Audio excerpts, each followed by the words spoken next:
Aba, aba, aba. Ano ba itong pinapakalat ni Karen Davila, mga kababayan? Akalain nyo, pinapalabas ito si Karen Davila, mga kababayan, na etong mga Duterte supporters ang nasa likod ng pagkalat ng fake news. Dahil hindi naman daw ito bago, mga kababayan, itong fake news. Andyan na daw ito dati. Kaso nga lang daw, mga kababayan, dati-rati ang sinusuportahan ng tagapagpakalat ng fake news ay ang kampo ni dating Pangulong Duterte. Ang administrasyon ang sinusuportahan, pero ngayon, mga kababayan, tinitira na daw ang kataas-taasan. Talaga lang ha, ang linis kumasalita nitong mga taga-mainstream media, mga kababayan, pero hindi nila nakikita na sila ang mas malala. Dahil ang kanilang mga binabalita ay mga twisted news, propaganda, mga vested interest, mga kababayan. Malala pa yan sa fake news dahil pinupoison nyo ang utak ng tao. Kaya naman, mga kababayan, nasupalpal ni Sas Rogando Sasot. Panoorin nyo po.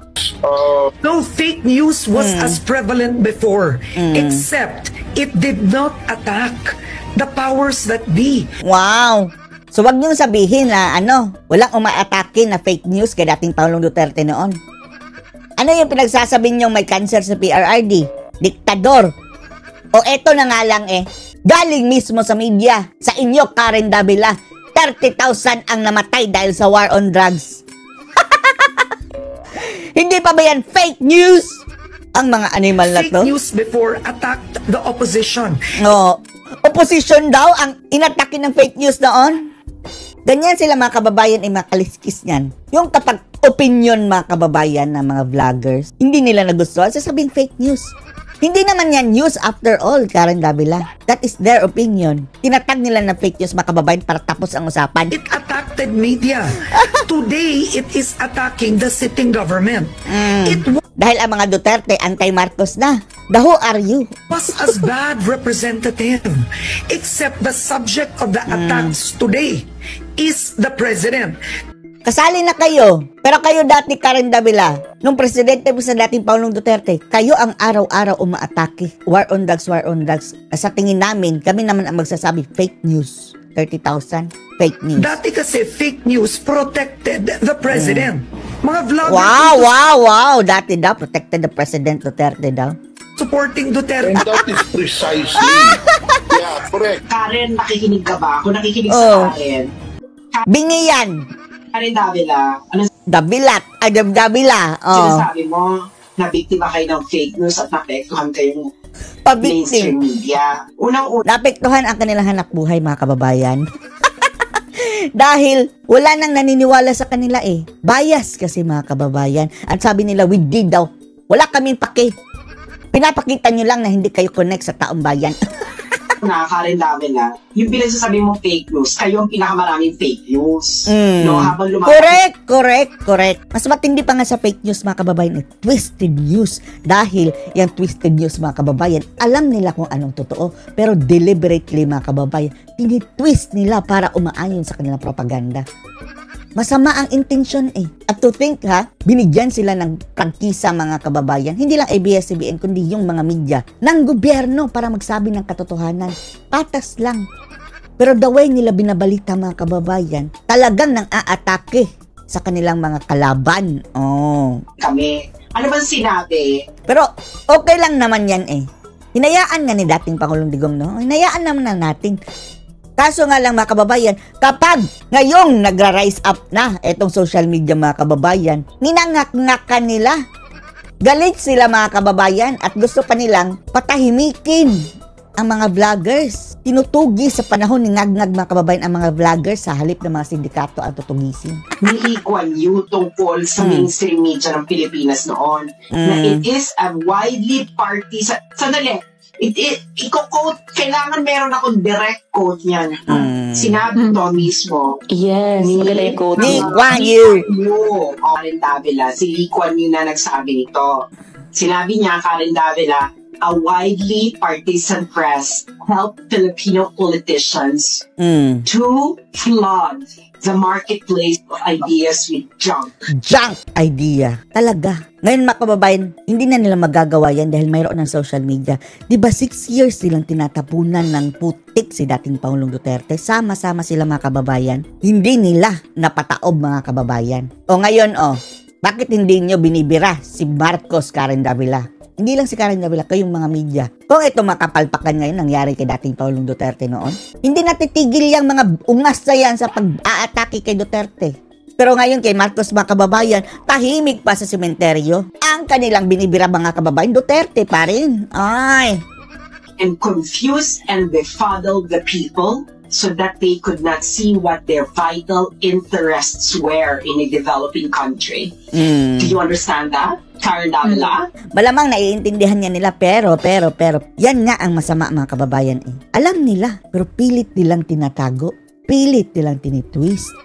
That is the most evil na ugali mga kababayan. So si Icon yun na mismo ang nagsabi na kayo ang may kasalanan kung bakit nagka-leche-leche. Sasabihin nga nila mga kababayan, fake news. Si Licon nyo, fake news daw. Pilipinas. Yan naman lang ang kanilang weapon mga kababayan para i-counter yung mga naratibo. Lahat ng mga atake laban sa kanila batikos, hindi nga ba atake, kundi kritisismo mga kababayan. Diba? Legal yung kritisismo. Hindi nila masagot kaya sasabihin nila fake news. Dahil, tagalugin ko yung sinabi niya, Tagalogin mo! Tinapunan ng basura ang consciousness ng mga tao. Kayo ang may kasalanan. Kayo ang may kasalanan. Okay. Walang kinikilingan, serbisyong totoo lamang. Ay, Diyos mio. Tapos, sisisihin nyo kami? Sisisihin mo kami? Fake news. Kayo fake news ba? You have been disinforming the public for a very, very long time. Tama. Because ABS-CBN is corporate media. Tapos ano yung narinig namin na mayroon ng shares si Tambaluslos mga kababayan sa ABS-CBN? You are actually pushing for the corporate interest of the offices na isa sa mga oligarko ng Pilipinas. And that is a historical fact. Historical fact. Ngayon, ang sunod, Karen, huwag ka nang magmaang-maangan. What you are actually experiencing is competition. Competition. Oo nga. Competition mga kababayan dahil tinatalo sila sa engagement mga kababayan. Example na lang Saso Rogando Saso. Kalahating bilyon mga kababayan ang views sa kanyang mga post. Hindi necessary kalahating bilyon na tao pero 500 million time per month na nakikita ng iba't ibang tao multiple times ang kanyang mga post. Samantalang tinatalo niya mga kababayan ng engagement etong mga mainstream media. Kompetensya. On who can actually connect with the Filipino masses. For a very, very, very long time, kayo dyan sa ABS-CBN, ang feeling ninyo, kayo ang may connection sa taong bayan at sa masa. Isa lang naman yan Sinong gugustuhin manood ng mainstream media na balita mga kababayan? Puro Duterte may pinatay o ganyan mga... Wala naman lang ginawang mabuti mga kababayan si Digong. Kahit pa'y mayroong project si Duterte, ganito nila i-frame mga kababayan na, Duterte nag-inaugurate ng tulay, bla bla bla bla bla bla bla bla bla. Si Duterte na inaakusahan na pumatay na mga libo-libong takatao ganyan. Lahat mga kababayan news tungkol kay Duterte, ididikit nila yung war on drugs, EJK. Hay nako, hanggang sa ngayon mga kababayan, ngayon pala, 43 lang na kaso na namatay doon sa ICC ang kanilang binalandra. Nasaan na ang libo-libo nyo? Because kayo lang naman, namamayagpag kayo ang very, very connected sa masang Pilipino at mulat lang ng social media, nahubaran na. Nagkaroon na kayo ng competition and right now, you cannot keep up. You cannot keep up because you're spending millions. Make-up pa lang, millions na. Outfit pa lang, lugi na sila. Darling, you're spending millions in order to connect to the Filipino masses while people like us only has our moisture. Kaya nga mga kababayan, etong mga vloggers kakagising lang, wala pang ligo. Nagsipilyo lang, of course. Haharap na mga kababayan, pwede nang magsalita. Etong sina Karen Davila, kaya ba nilang humarap dyan mga kababayan kung hindi sila mag-outfit? Libo-libo yung kanyang mga damit.